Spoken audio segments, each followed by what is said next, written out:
How much credit do you give it to MBA? Is it just networking, or do you feel that you picked up some particular skill set to... Nowhere close to the salaries I would have made. I'll figure it out mindset that you build is a lifelong thing. I see this is a problem. Can I figure it out? Which manager is going to say no? Do you think is it better to have a technical PM or a non-technical PM? Why? What are these people doing? Why are they getting like free money as salary? Corporate job has been far easier from a mental stress perspective. So what do you do when the product managers give you a very vague task? How running a service company and product company is very different. The highs of my entrepreneurship time have been higher. My lows have been lower. Hi guys, welcome to another episode of Corporate Bros, where we interview people at the top of corporate ladder. How did they reach there and how can we reach there too? Today's episode we have Ankur Nandu, who has followed all the textbook approach of an engineer. He completed his engineer from Mumbai University, moved to US for masters, worked there for a couple of years, came back to India, did MBA after that, ran a couple of startups, and now is back in corporates, and he is currently the director of product management at Motive. Hi Ankur, welcome to the show. Thank you for doing this. Great to meet you. Yes. Thanks, Harsh.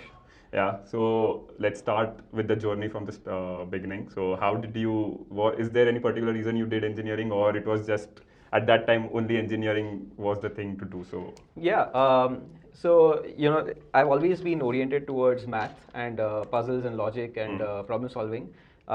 So I come from a family full of doctors. So I happen to be the odd one out. Did not pursue medicine. But it just felt like engineering is something that I'll enjoy. So decided to pursue engineering. I did electronics engineering at DJ Sanghvi for 4 years, and then post that I did not get the sense that I've done enough in an engineering perspective. So as you said, followed the textbook format, followed the stereotype of I've done my bachelor's, I want to go do my master's.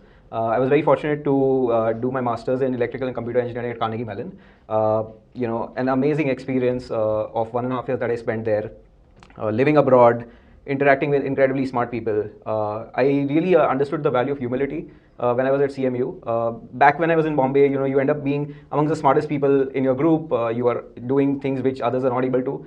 So you feel like you're standing apart from the crowd. But when I was at CMU, I realized that a lot of peers were incredibly smart. You meet people who are like just extremely talented, but they are incredibly humble as well. So that period of 1.5 years was a lot of learning, a lot of exposure to new things. So had a great time there. And I did my computer engineering at Carnegie Mellon, and then I went and worked at a company called Cisco Systems. Back in the .com era, early 2000s, Cisco was a very, very big name, and it's a networking company, right? So I spent about 3.5 years there. I worked in a fairly smaller business unit at Cisco, which focused on wireless business, like wireless equipment and wireless access points and stuff. We built a whole bunch of different applications on top of the wireless network. So imagine you're carrying laptops or mobile phones and you're walking around, in this case, the co-working space. We'd be able to track where these different laptops are, where these different assets are. So that was a particular business that I was working on. I used to be an engineer back then, did a whole bunch of engineering work, and had a great time, spent 3.5 years. But post that, what I did was I came back to India. I felt I had done enough of what I wanted to do, and came back and did my B school at ISB Hyderabad. So how did you get the first job in US, given that I think you went in 2006, right? And 2006, and when you graduated, it would be around 2007 mid, which was starting of the global financial crisis. So how was the situation on ground, like finding a first job? And I know there are no campus placements in US. Actually, that's not true. So yes, I was at CMU from 2006 to 2007 December. We had an internship mid 2007, and the way it works is a lot of these companies, Carnegie Mellon being amongst the top universities in the US. A lot of companies come for job fairs there. It's not really a job fair in the true sense. These companies are presenting what they are working on. They are trying to entice children, like students, to apply. In the initial set of conversations, I could not get through to the right people to be interviewed. But in one of the job fairs, a couple of friends were like, hey, you've been doing extremely well from an academic standpoint at CMU. It's surprising you've not got an interview call. Here's what you should do. In the job fair, be the first one to go and meet the person who is presenting. And I took their advice very seriously, had my CV and everything in place, went, gave it to that person. And then, of course, one thing led to the other. I got interviewed, I got placed for the internship. 2007 mid actually was a great time in the US, to be honest. Okay. It was in 2008 Jan when things really started going down. So 2007 mid, the internship, things were like rosy, glowy, equity markets were high, you had juices on the house, you had people traveling everywhere. General sentiment was very, very positive. So I ended up interning at a time when things were great. Then, because I did well in my internship, I got a pre-placement offer, and I was able to, take up that. I had a couple of other offers at the time as well, but I figured, Cisco is probably a great place for me to continue. I decided to continue. So for me, fortunately, the full-time gig was just a function of me getting the internship. Having said that, during the 2008 to 2011 timeframe, things did go south quite a bit, and because I had opted for a relatively smaller, younger function within Cisco, it had an impact in terms of my teams getting impacted in terms of layoffs and whatnot. Fortunately, I did enough to be able to kind of stay at Cisco through the whole period. But yeah, I mean, the sentiment before, during my internship versus through the 2009, 2010 timeframe was very, very different. Actually, when I left in 2011 is when things started going back up again.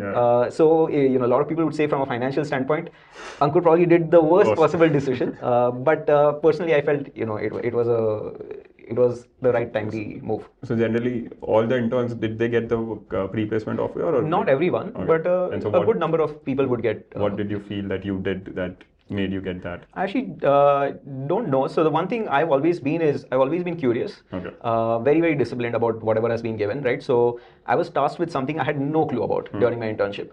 But when you have general curiosity about things, how this kind of connects into the larger system, that curiosity, that hunger to understand what you do really matters to the company. The conversations that leads to with your seniors, your other folks, naturally probably gave a perspective that, Ankur is able to tie the dots well, is able to understand why he's working on what he's working. And, then of course, when you are diligent, you are disciplined, you are kind of able to follow through. Those matter. So yeah, I think that and the academic background made it fairly easy for me to get the pre-placement offer. And so were there layoffs in your team as well, or it was your team was not impacted? No, I mean, when I got the pre-placement offer, of course, there was no question of layoff at that time. After that, but after that, I was there for 3 years, 3.5 years. The first 6 months, actually, I helped the team attract a bunch of other hires as well. So the way it used to work at Cisco back then is they used to have something called the Cisco choice hires.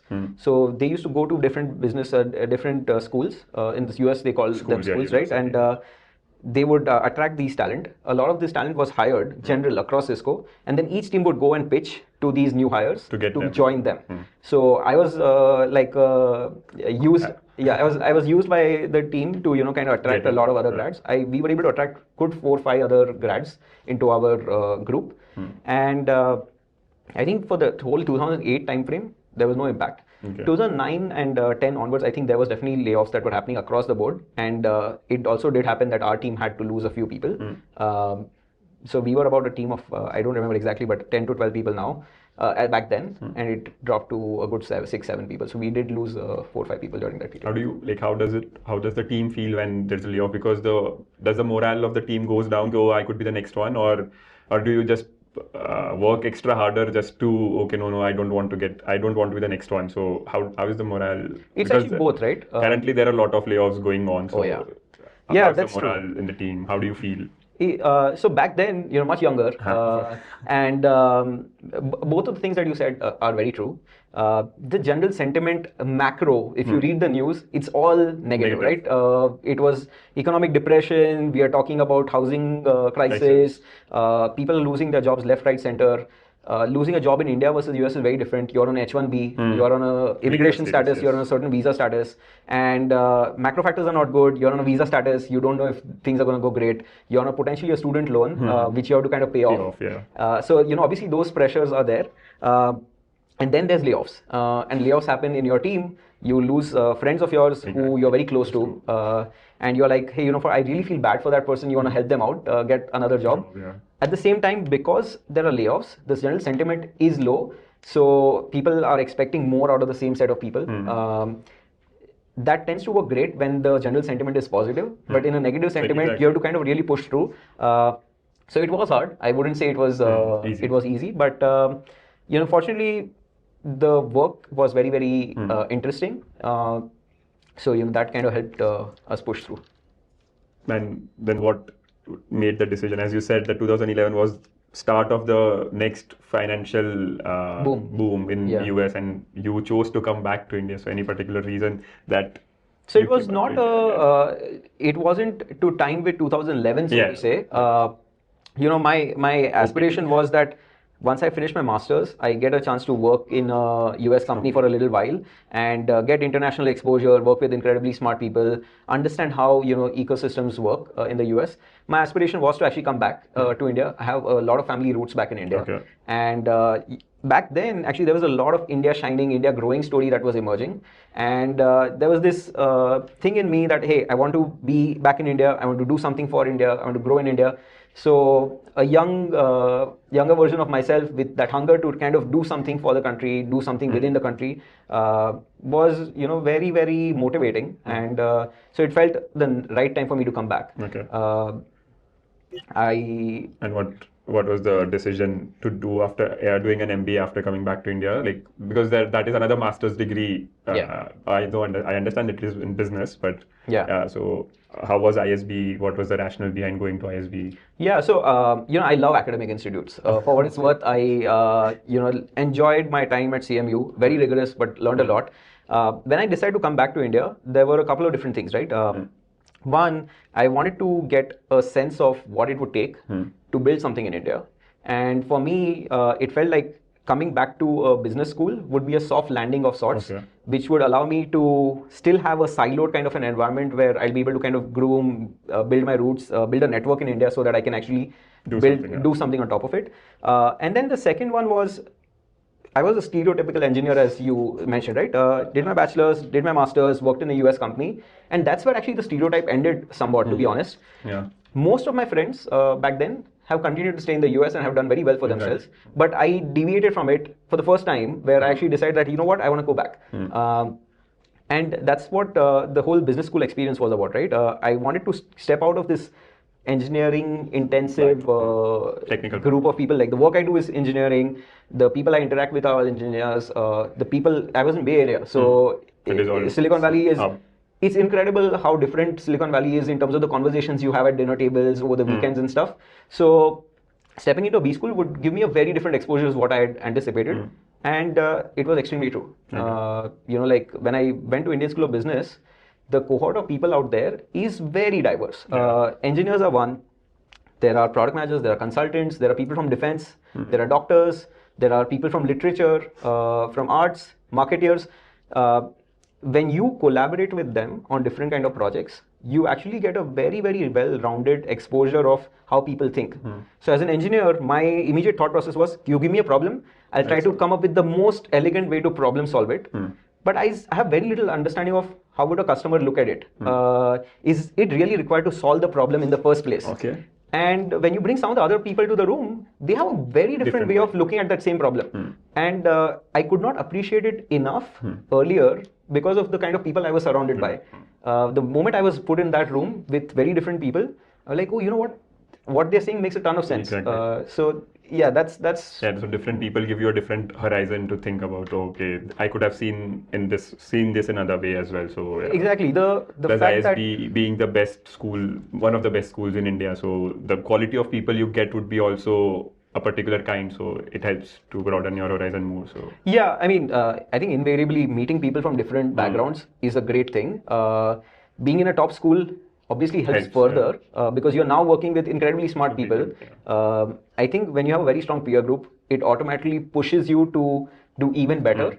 Not from a competitive standpoint, but just because the quality of the conversations are such that they propel you to think deeper, broader, and so on. So yeah, I mean, I actually have very, very strong positive memories from my time at B school as well. But generally, a lot of engineers do MBA also after that. So, and you did MBA from ISB. So, how much credit, of course, in hindsight, how much credit do you give it to MBA? Is it just networking, or do you feel that you picked up some particular skill set that you could have not learned otherwise? How much credit do you think? Because MBA is always a contentious point for everyone, that whether you should do or not. So what is your take on that? Yeah.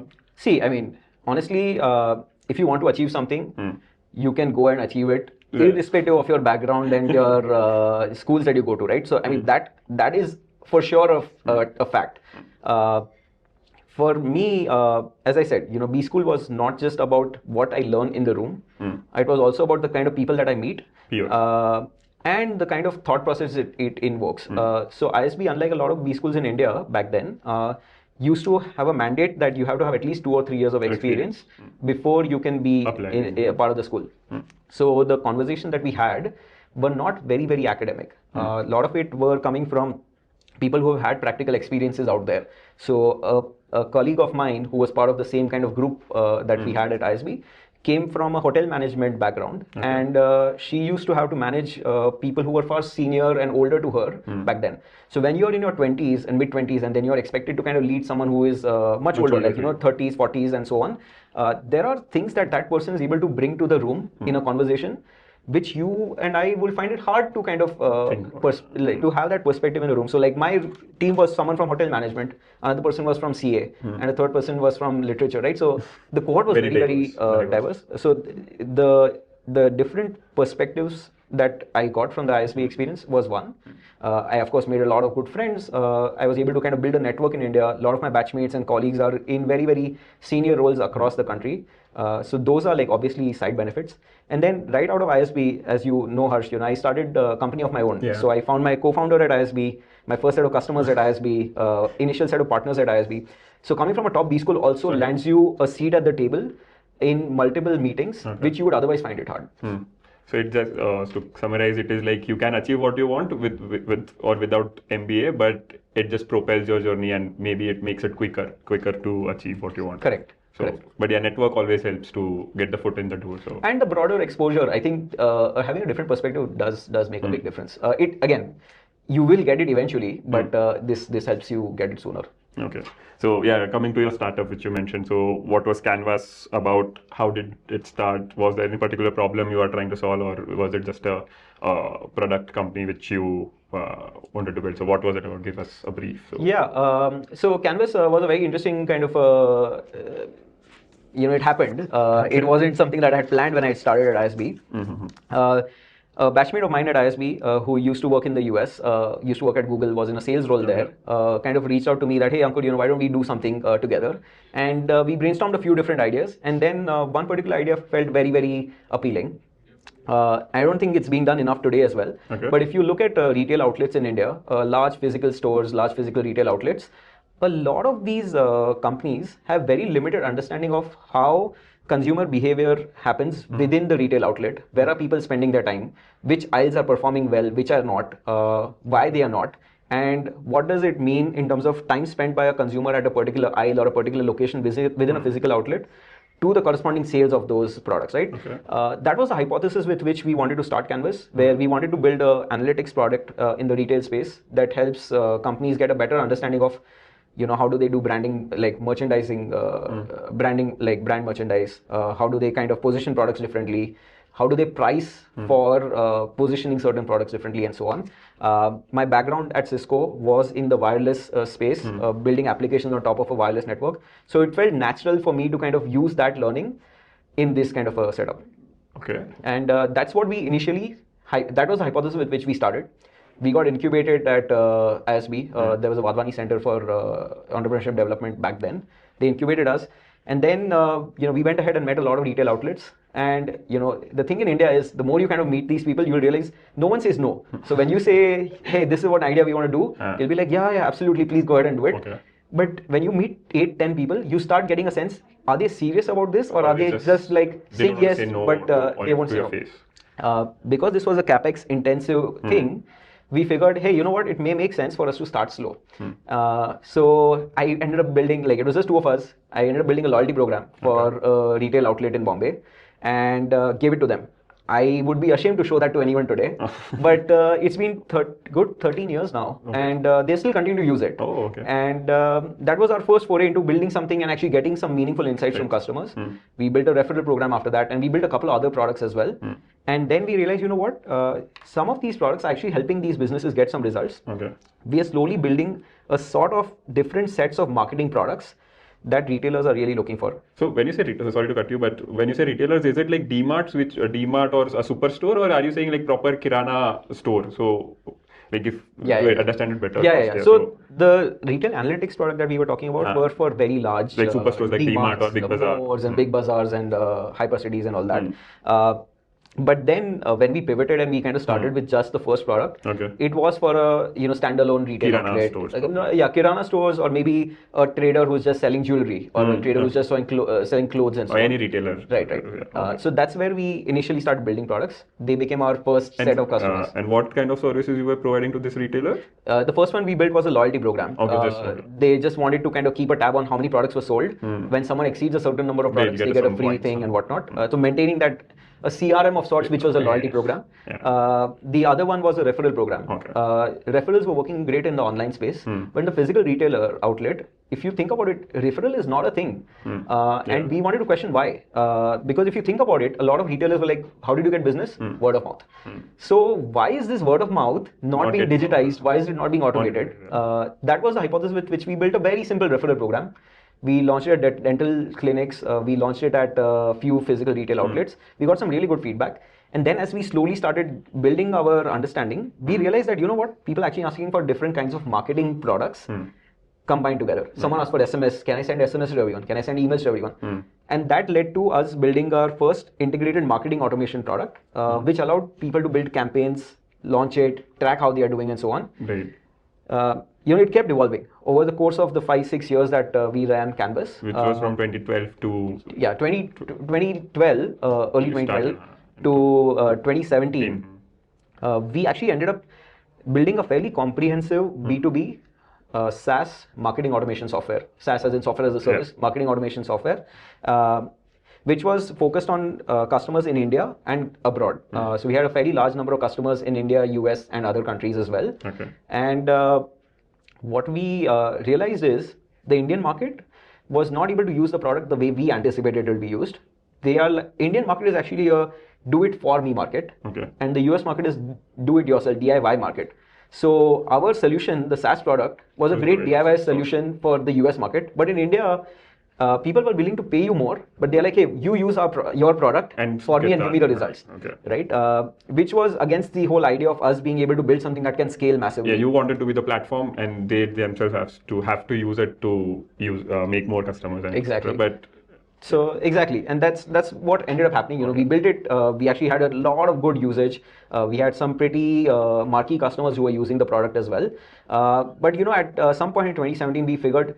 Actually, in 2015, we launched we had an option of either raising money and scaling this up further, or we hold on to equity and we start a services business. Because of all the product and technical know-how that we had built, we figured we can offer a services company which can allow other startups and enterprises in India and globally to get web and mobile kind of apps out.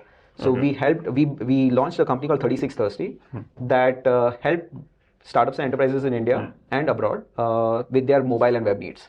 So our idea was, let's start that, build a lot of revenue there, and funnel some of the revenue here so that we can kind of keep this products scale. Why not raise money? But we in hindsight figured, hey, you know what, we want to have more ownership in terms of the direction we want to take the product, and it might not be a bad idea for us to kind of continue to do that rather than be at the mercy of someone else kind of driving the roadmap. In hindsight, I would do differently, right? Things, but back then that's the channel that we took. I will admit that we stretch ourselves very thin because running a services company and a product company, very different kind of customer base. Running two startups, the mindset you have running a services company is very different than how you run a product company. And so yeah, I mean, long story short, in 2017 we figured, you know what, we had got both the companies to a point where they were linearly growing, they were somewhat profitable, but they were not really growing at that hockey stick S-curve kind of growth that both me and my partner aspired, right, back then. So we had the choice of, do we want to continue growing this linearly, or do we want to take a step back and really think through, is this something that's worth doing for the long haul? And at that point then we figured, you know what, why don't we take a step back and we discontinued. So the services company was relatively easy to discontinue. Okay. Once we had kind of finished our obligations, we were able to discontinue. The product company, we had reached a point where it could continue to bring us revenue for longer. So we kept that running till 2019. And then, both of us kind of took our own Before we go ahead, a lot of questions in startups. But what do you feel? What was easier? First of all, what is 36 Thirsty? How does the what is the logic behind the name?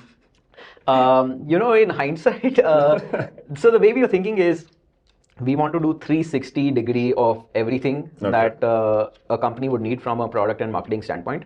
And that's where the name arose. So we started off by doing some marketing related stuff as well. And hence the digital media kind of piece kicked in. And the 36 Thirsty is play with words, right? 36T. Okay. So that's why the name.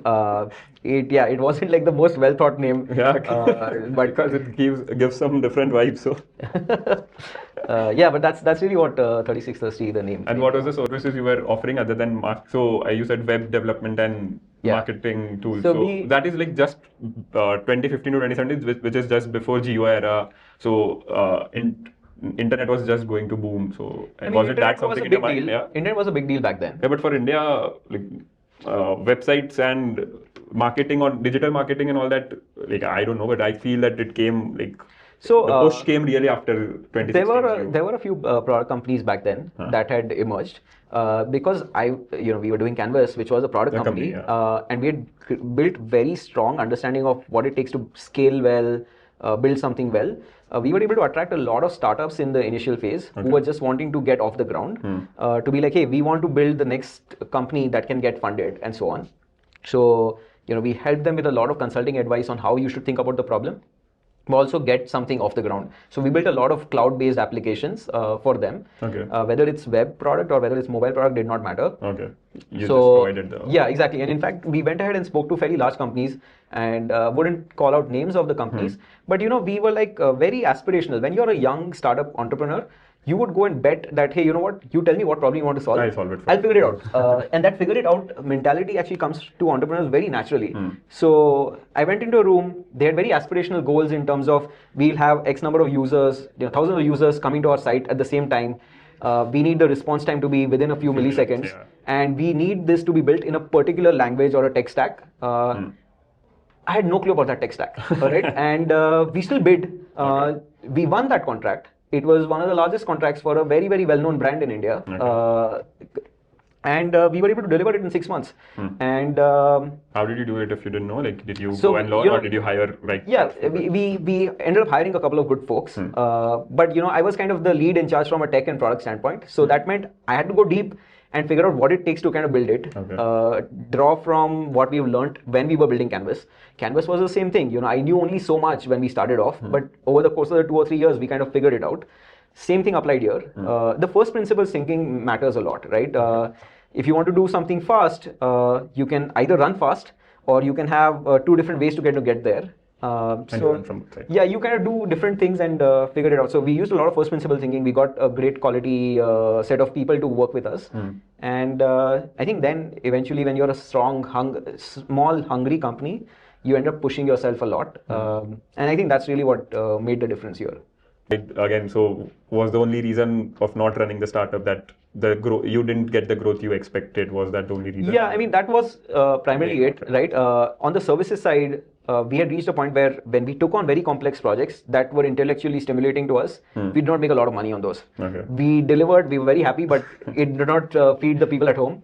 And then the small, simple projects, we ended up making a bunch of money, but they were not very intellectually stimulating. So it wasn't kind of meeting our intellectual satisfaction as well as the aspiration. Again, silly question. So if the project was intellectually stimulating, why didn't make money? Because I'm assuming you would have quoted higher. We underquoted we underestimated the complexity of the project.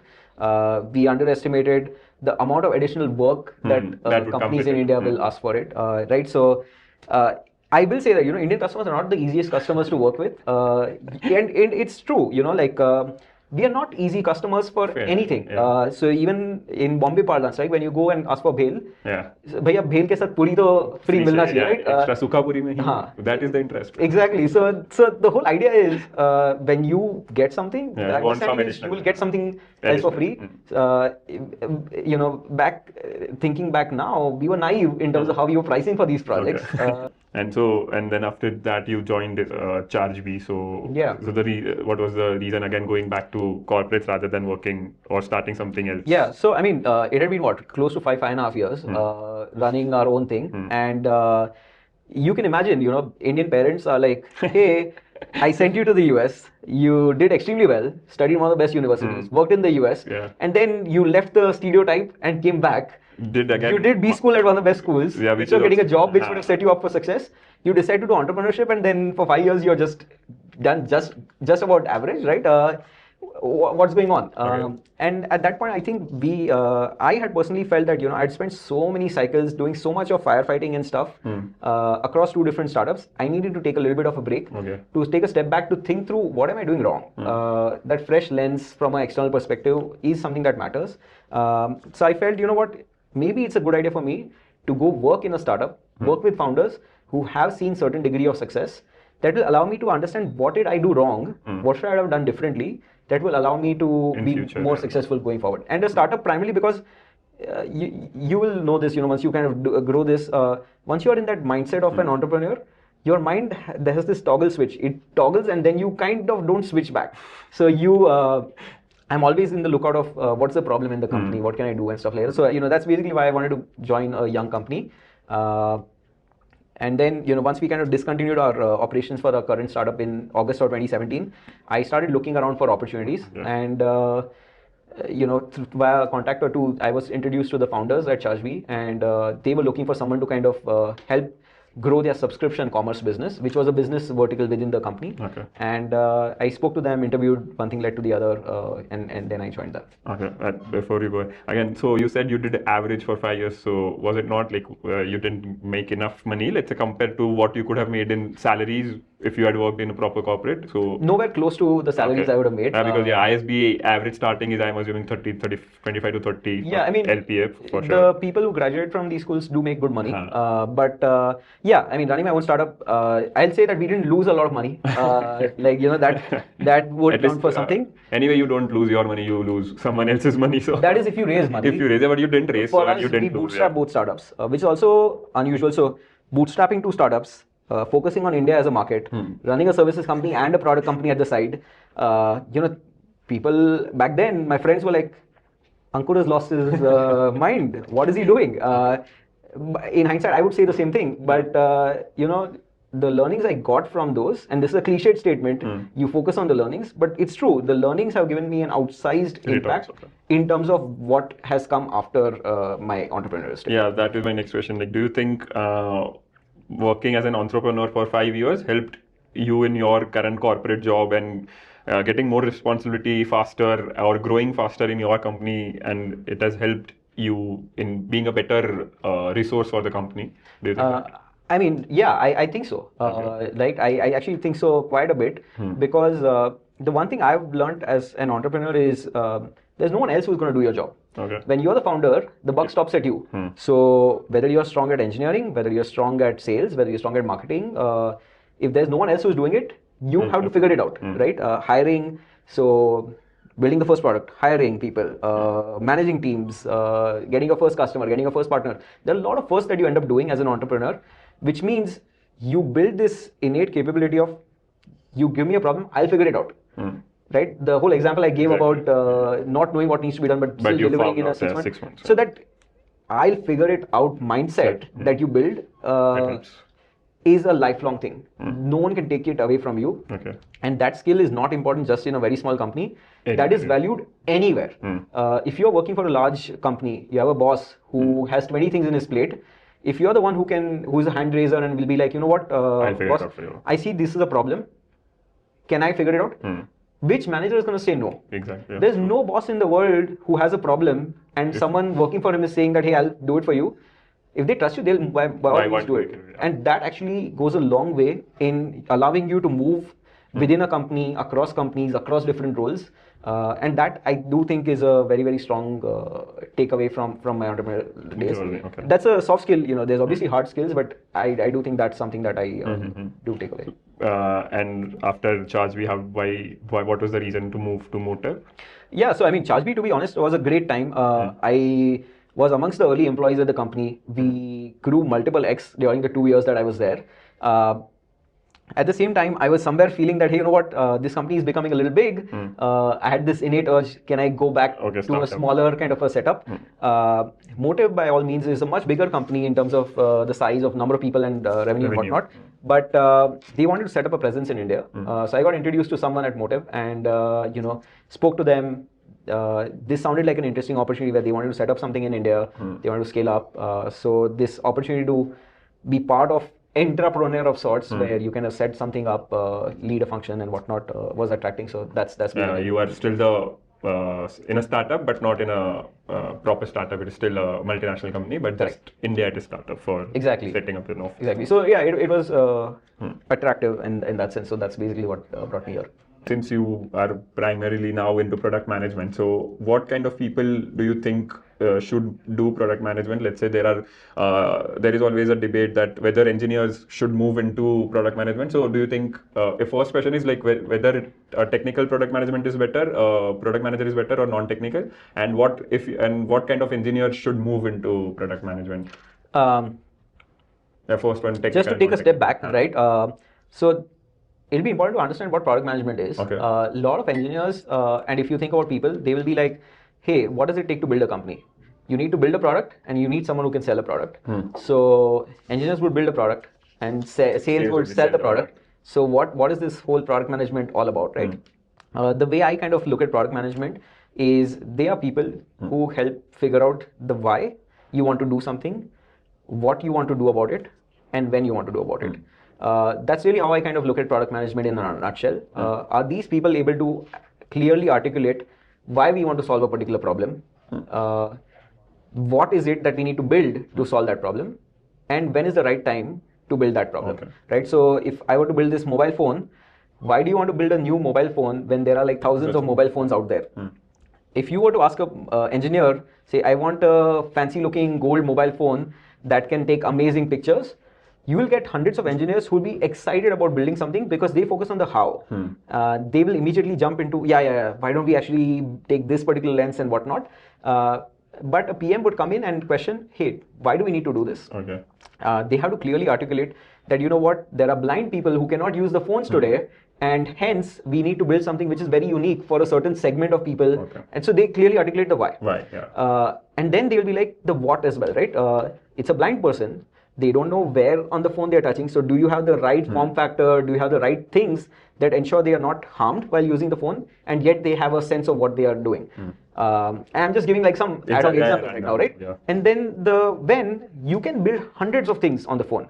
You can allow call functionality, you can have image taking functionality, video taking functionality, you can show weather, you can show calendar, whatnot. The prioritization of when something needs to go out and why is it important is equally is something that the PM brings to the table. So while engineers are great at building something, designers would be able to do great with how that interface should feel, the form factor, what would be a good exercise for the user to use it. PM focus on the why, what, and the when. That's how I kind of position it. They are not the person selling it to the customer. They could, but sales team can actually do a far better job at doing it. And then all functions have their own roles. But PMs tend to sit in the middle of it so that they can collaborate with a lot of them. It's different from project management, which is focused more on the coordination side of it. The product managers in a product company do actually focus extremely strongly on the why, what, and the when. And so now, do you think is it better to have a technical PM or a non-technical PM? Yeah. So, I mean, I come from a technical background myself and have been a product manager. So, I obviously see the value of having done this. The biggest value for me is when I come up with a why, what, and a when. The what piece, I'm going to come up with some idea around what I should build. Because I come from a somewhat technical background, I'd be able to appreciate the amount of effort it would go into building something. So if, let's say, we want to build something in a 2-month time frame, I'll be able to better appreciate the scope of the project and what is it that's extremely important versus what is a nice to have. that is a skill set that someone who comes from an engineering background would be able to bring to the table better than someone who comes from a non-execution background. It could be design, it could be engineering, it could be testing, it could be whatnot. So that's a strength of someone coming from a tech background into product management. Someone who comes from a domain experience, let's say they've been in the business of mobile phones forever, they have a very good understanding of how the mobile phones are used, how customers kind of want different things. What are the priorities? Yeah, so their prioritization bit, the why bit, they are able to have a very, very strong answer. The what on it, on the other hand, they might have very, very strong set of aspirational pieces, which they are not able to, they're able to underappreciate the amount of effort it would go into building it. And that's where there is like this balancing act, right? Where they obviously bring strengths to the table, but that what piece, they need some more help, they need more guidance. So I think that's how I see it. Yeah, so few more questions on PM. So when I was researching, of course, for PM, so I got that you guys got a lot of slack for that. It is not, it basically seems it is a thankless job, and there is a lot of fun made for PM. So why do you think that engineers, the developers, and there's a rift between developers and product managers? Yeah, so as I was saying, like the way engineers think about it is, we build it, sellers sell it. Why? What are these people doing? Why are they getting like free money as salary? And it is more nuanced, as I kind of said, right? So me back when I was an engineer, I used to often also be like, why? What is a product manager doing here? Like I could totally do whatever is required and quickly. This PM is just slowing things down, but in reality, it's not true. Like the mobile example that I gave was just primarily for that exact reason. You could build the best mobile phone, but what if you build something that is useful for people with eyes, but the customer is a blind person? No point what you built, right? Like, but don't you think sales and engineers can connect directly? They or could coordinate or collaborate directly? They could, but that's where the gap between what a salesperson is doing versus what a engineer is doing is very, very big. Okay. And as you kind of have in a small company, a founder does everything, right? So I was the seller, and I was the PM, I was the engineer as well for my first product. Exactly. But as you kind of scale and have a lot of customers, you have your own kind of quotas to meet and stuff like that, you would not have the time or the level of understanding to be able to break it down for an engineer or what is it that we need to build. So that is that's where every function in a large company is there for a reason. They are so good at their role that while others can be good generalists and do that, but the likelihood of success for that particular person is going to be far higher. So I think that's really what it comes down to. Yeah, so some technical questions on product management. So one particular question is that this particular question is from an engineer. So what do you do when the product managers give you a very vague tasks and it is not broken down clearly, the requirement is not clear? So what do you do as an engineer then, because you have been a technical person as well? So yeah, it seems this could be a question from a lot of engineers, at least. It is true. A lot of PMs are infamous for doing this, right? So there was another joke that AI cannot take engineer's job because product manager cannot clearly define what is exactly needed. So yeah, there is some level of truth to it. Typically, what is expected is a product manager, while they define the why and the what and the when, it is also equally important for them in the what to define what are the things that we need to kind of build. So when you say I need a mobile phone for blind people and leave it at that, exactly. That is an extremely vague statement. You are leaving it at the mercy of the engineer to kind of figure it out. Whereas I totally accept, like that's a product manager's job to identify, okay, what is the blind person really needing? Are they wanting to just call? So do they need a way to kind of be able to identify the numbers? Or are they just wanting to get a sense of the weather and you make that surface warm or cold based on the temperature and stuff like that, right? So you can, depending on what you're trying to solve, you need that. So it's important for a product manager to speak to customers, build a direct understanding of the problem statement completely, and that is what will drive engineers, like what engineers need to do. Now, what I will say to the engineers though, on the other hand, is this is a great opportunity for them to level up. Okay. So what differentiates a good engineer and a really good engineer is the good engineers are good at being able to program and build what is needed. But a really, really good engineer is someone who is also able to bring customer empathy into the room. So they also understand why is the customer wanting this. and that directly feeds into the way they build products, right? So yes, there is a leveling function between a product manager has to juggle a lot of different functions and roles. So it's important for them to specify what an engineer needs, but there's a diminishing return at a point where they have to explicitly say, for this cup, the rim has to be circular and it has to be soft, and the border has to just stop at this particular point. Too detailed. It is a lot of depth. Sure, a strong PM would do that, and an average engineer would be very happy because they've been given very clear requirements. But does it require an engineer so much depth that hey, the top has to be kind of soft and not sharp? It feels obvious. If you think about the customer using it, you'll be like, which customer is gonna drink coffee from a sharp object, right? I think that's where the balancing act comes in. If an engineer tries to understand who is going to use it and how they're going to use it, they will solve half the problems themselves. So I think that's where the balancing act really comes down to. And you said knowing your customer, so that majorly comes to PM's role. So how do you know or understand, get the feedback from customer? Because most of the customers generally, I'm assuming, the feedback getting would be lower. The feedback forms are generally not filled. You have to read between the lines because stated opinion is different and what you actually want is different. So how do you go and get proper feedback? How do you interact with customers to get better feedback so you can build a better product in turn? So yeah, I mean, honestly, that's a very loaded question. There's a lot of nuance to it, to be honest, right? So yeah, that's a loaded question. There's a lot of things to it, right? One, as you rightly pointed out, if you just ask questions in a survey, in a format which basically ensures that the customer answers in a certain format, like in a certain response, your responses are going to be such that you will end up building something which is not valid at all. There are a lot of biases that we need to be aware of when we are building products. Confirmation bias is a very big one. A lot of PMs suffer from it because they in their mind have come up with an idea. They will do whatever it takes to get validation that that's the right idea that they're looking for. So amongst 10 people, if 2 people say something which matches what they are talking about, they will only go and speak to those 2 people and ignore the others. So there's the confirmation bias, there's a sample set bias. There are tons of biases, and there's like a pretty large story about biases itself. So it's important that when you're constructing a survey, the questions are such that you are making sure they are not loaded in terms of how they are being presented. Hey, would you like a chocolate? Or what are the top things that you like? So keeping a question open-ended versus being very, very yes or no, no kind of thing, which almost certainly is going to have a certain answer, right? Is very, very important. Second is a PM actually playing a role of the customer in their day-to-day life goes a long way in you being able to appreciate the problems that person is facing. So instead of just doing a survey, if you are lucky enough to be able to use your product yourself, do dog food your product or be in the shoes of a customer for a day or two, you will go a long way in empathizing with the customer and actually building a product that really matters to them. So I think those are really things, like you speak to a lot of customers, make sure you are aware of your biases and do enough about it. And if you are lucky to actually be in the shoes of your customers, that actually also helps. Okay.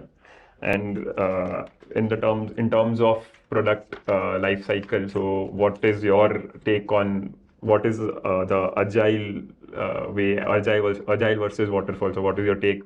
First, can you explain those 2 things, and what is your take when one is useful compared to other during building a product? Yeah, I mean, it's funny, I've been in the product management space for a while, but I don't have the textbook definition of what Agile and Waterfall is, although I at a very high level get it, right? Services company, which I used to run, you're given a project, you're expected to deliver X, Y, Z, because you've done a fixed price contract with the customer. You are going a waterfall route. You essentially are like 1, 2, 3, 4, 5, you wait for 3 months, you deliver something, and that's basically what it is. That's a typical waterfall model. Agile model, and I also like to kind of use the word iterative model, is you build something that's just about enough, you take it out there in the field, and see if it is working, it's not, and go back and make changes to it, again take it back, and you keep going back and forth in a shorter time duration that ensures that you are ending up building something which is having a higher likelihood of success in the broader market. The advantage of Agile, in my opinion, is that you will have a higher degree or likelihood of success because you can change on the feedback. Exactly. So it's a fail fast, higher likelihood of success kind of a approach. Yes. The downside of it is because you're having so many iterations back and forth, you are not necessarily always building with the final goal in mind. So you end up having a lot of small little iterations, improvements that are made, which may not necessarily be the best solution for a large scale deployment product, right? At some point, when you realize your product is doing very, very well, you hit your first $1 million, you hit your next $5 million, and so on, you will soon reach a point where that product feels like there are a lot of tech debt that you've accumulated, and it's not scaling for the next 100 million customers. And that's when you have to kind of go back and rewire the product. Waterfall, on the other hand, is great for that kind of a scenario where you know exactly what is needed. You go all in, you build it out, and you kind of deliver after 1 year. It'll work. The question is, in an environment where you don't know what is to be built, is Waterfall really the right approach? And I actually do question that. Like, I wouldn't go that route, right? So, okay. What kind of data or KPI you use to understand when the business requirement which was raised to you was legitimate, or was it illegitimate, or was not required per se? So, because I'm sure like all the requirements raised by sales would be priority. And so what kind of data do you use in hindsight? Okay, this was a good priority and I can, it was necessary, or do you not go back and check what was priority or what was not?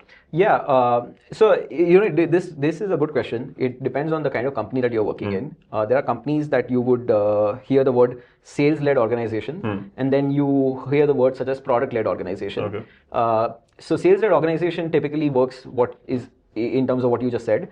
Sales comes to the table. They're like, hey, there's this $20 million opportunity. Yeah, build it, and we will get $20 million, right? And essentially, product is building their whole roadmap based on what they are hearing from sales, and keeps building on and on. And there are a lot of successful companies that have built around that. And then there are product-led companies that often build products based on what problems they are hearing from customers, and they are prioritizing according to that. And then sales function is a feeder into what you need to build. It's one of the factors that you need to consider, other than some of the other factors, such as competitive landscape and what you're hearing from the field, and what's the data that you have based on how the product's being used. So that's a very different kind of a company structure. I've been very fortunate to have worked in product-led companies where, while sales information is one of the factors, we also look at the other factors while coming up with a roadmap. That does make conversations with sales harder at times, because sales will like, I'm bringing an opportunity for you, but you're not. What is wrong with you all, right? But you will see a lot of product companies that have done very, very well tend to have a balance between the two, and sometimes they graduate as well. When you're very early in your life cycle, you will want sales to actually bring those to the table. You will do whatever sales needs. You start building revenue, start building conviction, you get feedback from the field, and then you start maturing to a more product org. So yeah, there's like different kinds of organizations. To your point, since I've worked mostly on product-led teams, it's kind of hard for me to answer that question perfectly. Sometimes we do, if someone says 20 million, we will still go back and ask the sales like, hey, can we speak to the customer if you don't mind? Okay. And that's where the 5 whys come in very important. Like, someone will be like, hey, you know what, I need a way to get to the moon. And I'll be like, okay, you'll be willing to pay $20 million for it, but can you share more about why you want to go to the moon? And they're like, I want this particular special thing that's not available anywhere else. But why do you need So you're really looking for something which is unique. It doesn't have to be to the moon, right? And then you peel it further and further. So I'm giving obviously very vague examples. Very odd examples, but the idea product management. The idea is to say that sometimes sales will just literally bring to the table what they've heard from the customer, but the way to solve that problem for the customer might be very different. Yeah, and let's say when there is a tussle between sales saying, no, this is a business requirement and we need to do it, and sometimes you also agree for that this is a good business requirement, but your developer team, your engineering team is saying, no, this is not at all feasible. So how do you then balance between the two? How do you find a common ground? Because if engineering team is stuck that, okay, it is not feasible at all, and sales are saying no, it is required. So how do you balance between the two? Because that is primarily your role. It comes all the time, right? This is something that happens all the time where customers ask for something very specific, and sometimes they just ask for whatever they want, and that's where again part of it is liaising with the customer to make sure we are clear that is this really required, or are they asking for something else? Like, they are sharing a problem, or are they asking a solution?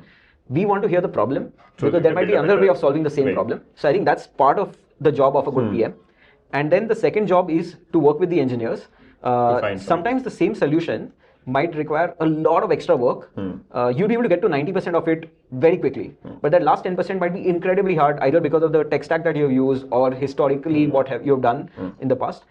In those cases, it's about then kind of finding the balancing act that, hey, customer, this is how you can do it. Something at least. Yeah, there's a workaround to achieve the same thing. Why don't you approach it in that particular way? And a lot of times, we underappreciate how understanding customers can be. If you actually happen to speak to them and share with them the complexity of what it takes to build it. And so I think that's really what ends up happening often. Sometimes it's also a function of pushing the engineer. An engineer would be finding the easiest way to get something done. But it might be like, hey, the easiest solution is not really what we want. We want a solution. What is it that we need to do to dig deeper? If it takes 3 days, that's fine. So you tell me extra work it would take, and we can work around that. But some of the things are non-negotiable. We need that outcome. So it's a function of that. Is it more time? Is it the scope? Is it explained to the customer what needs to be built differently? So that's how it works. So engineer has to keep an open mind and think about just saying no cannot work. You have to work with the team to find at least some reasonable solution. As a PM, I would go back to, okay, why are you saying it's not possible, right? And they come up with it. Why is that not possible? At the end of the third or fourth why, you as an engineer yourself will be like, what? There is a way to do this. So it's interesting. This 5 whys principle applies a lot of places. You often will come to question yourself. You will come up with like, oh, you know what? Maybe I'm just being unreasonable about it. And so you would be hiring, I'm sure, hiring a lot of product managers and engineers at junior level. So what kind of skill sets, or when you are interviewing them, or your team is interviewing them for the job, so what kind of skills do you look in them? Because I'm assuming, let's say when you are starting out, just a couple of years of experience, you might not be having a lot of differentiating experience or skill set. So what do you see in them while hiring, or what are some red flags that, okay, no, this is for sure, I'm not even calling for an interview? Yeah, so that's a good question. So on the product management side, the ability to interact, like communication is a big deal. So that's like a bare minimum. Okay. Is the person able to communicate internally or externally? Then are they good at problem solving? General problem solving skills, are they good at? Are they able to ask good set of clarifying questions to understand the core problem itself, or do they just jump into problem solving directly? And then given a problem, once they've clarified, they've done some problem solving, how well are they able to kind of collaborate with other people, interact with other people? Do they have a sense of humility, respect when they are talking, or do they come across as, hey, I know what I'm doing, you don't need to tell me anything about it, right? So those are like very, very kind of basic skills that when I'm looking at someone junior to kind of come to the table. As you kind of go up the ladder, you're hiring senior people, you're then looking for more nuanced aspects of these. You're also looking for their ability to handle feedback very well. A lot of times you will get strong feedback internally or externally. How are you able to handle that? How are you able to incorporate that into your know-how? Prioritization is a skill that you learn over time. It's not something that will come naturally to you. So do you have a good first principles kind of thought process to approaching those problems? So that at a high level is what I would look at. And how do you evaluate all the skills in 1 hour or 1.5 hour? What is the time for interview? Because these things are easier to fake, at least, maybe not the right word, but that is, you can show that for 1 hour, but like how do you see them? Okay, is it what he's saying? Is he, or he's just faking it? So what do you think? It's a hard problem, right? There are people who are extremely good at interviewing, exactly, and they will do extremely well in an interview, and it's hard for you to kind of catch all of it. So typically at companies like ours right now, we have at least 3, 4, 5 rounds of interviews, which allows you to focus on different aspects of what you're looking for in your ideal person. And because you get different perspectives from 3, 4 people, a bunch of different people on the panel, the likelihood of you going wrong drops. It's not that we still get every single call right, but the likelihood of that going wrong, obviously goes down. Also, as you kind of interview a lot more people, you get an idea. You also get a perspective of who is a very smooth talker versus who appears to be able to kind of has conviction in what they are saying. That's. And from the other side of the table, how do I show that, okay, I'm a good communicator, I have humility, respect? How do I show that to get hired, or do you think these things cannot be taught and it is just natural? I'm sure people work on it and can actually overcome it, and that makes the job of an interviewer harder, right? Because if I go into a room, practiced what I want to speak, it's the position with which you kind of sit the way you talk, and the kind of words that you use do make a difference in how the other person is going to perceive you. And this, if I'm a smart interviewer, I would like to know who I'm speaking to, right? To get a sense of what that other person is going to be able to appreciate. So while that is gaming the system slightly, it is also important because you are in a competitive space, right? There are 5 other people who are going to do the same thing. So you don't want to be at a disadvantage when you're interviewing, when you're equally smart. So these are like very, very obvious things. But then some of it then come down to the conversation that you have. If you have a conversation for 45 minutes to an hour, at that point of time, you can tell between the interviewer and the interviewee on what kind of a person that other person is, generally in a different kind of a setup, right? Typically in a product management, we have this principle of 5 whys. So what is 5 whys? 5 whys is you ask a problem and product manager will be like, okay, why is that a problem? And you will give an explanation, and then the person will be like, okay, why is that a problem? And when you actually remove the peels of the onion 4 or 5 times, you actually then understand the root problem of the cause, right? So in a conversation, often interviewers and candidates end up having those kind of 3, 4, 5 whys that help you get a good sense of what is it that the other person cares about. And since you have done both corporates and entrepreneurship, so can you draw a comparison between the two? Like, what kind of risks do you take in entrepreneurship? The rewards, of course, are in line with that, of course. And what kind of satisfaction, work-life balance? How do you compare? And because there's a lot of bashing that entrepreneurship is the go-to thing and corporates is looked down upon. So at least on social media, that is what is being propagated. Like everyone should do their own thing, etc., etc. I mean, can you draw a comparison for better understanding? I'm all for people who want to do entrepreneurship. I will also say entrepreneurship is not for the faint-hearted. It is glorified a lot in today's day and age because we keep hearing about only the positive success stories in media. Survivorship bias. Exactly, right? Where we hear about Zomato growing XYZ percentage, Nykaa doing so well, Swiggy going public and whatnot. You often feel like, oh, you know what, that founder made X amount of money.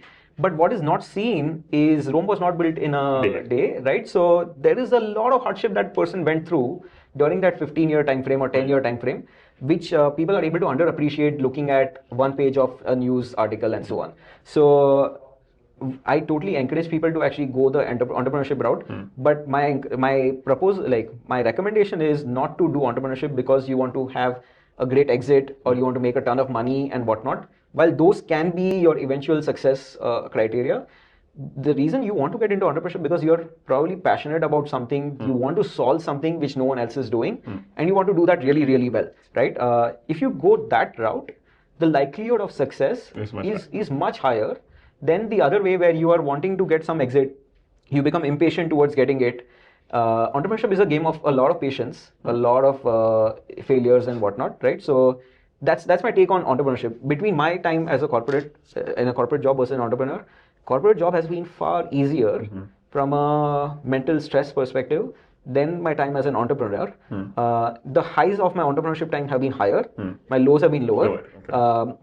Corporate, I probably work as hard as I used to when I was an entrepreneur, but the highs are capped somewhat, the lows are capped somewhat as well, right? So that's how I kind of look at it. And so, but yeah, the rewards are the upside is, as you said, unlimited. Like there's no cap to upside, and corporates the upside is still capped. And there's no right or wrong, like to each their own. Everyone does not need to be an entrepreneur. Everyone does not need to be a corporate job. There's a sweet spot for everyone, and I think one should not force fit into a particular role. Any narrative being built. So what would you, let's say, if you see today 25 years old Ankur, what advice would you give to him? To a 25-year-old Ankur? Yeah, the way the life has panned out, what advice would you give him today? Don't get worked up about the small things. They are at the end of the day small things. I think that's probably the biggest lesson. Take ambitious bets. Go after things that you feel strongly about, and things kind of work out in the long run.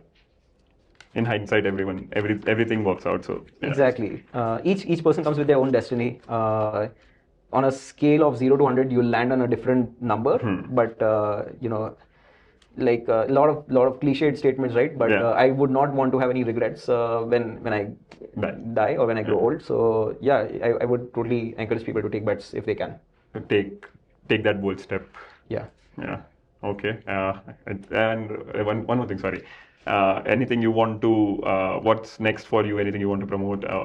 Anything else? No, What's not next really. for you now? I still hold my aspirations of making something meaningful for the India. country, for a social cause. I still cherish that a lot. This would count as a small step towards, helping others who will probably find learning from my journey useful. But yeah, I definitely want to spend a lot more time towards doing something more meaningful for the larger good. Okay. I don't have anything else. All right. Thank you for sharing your journey. Cool. Thank you so much. Yeah. Thank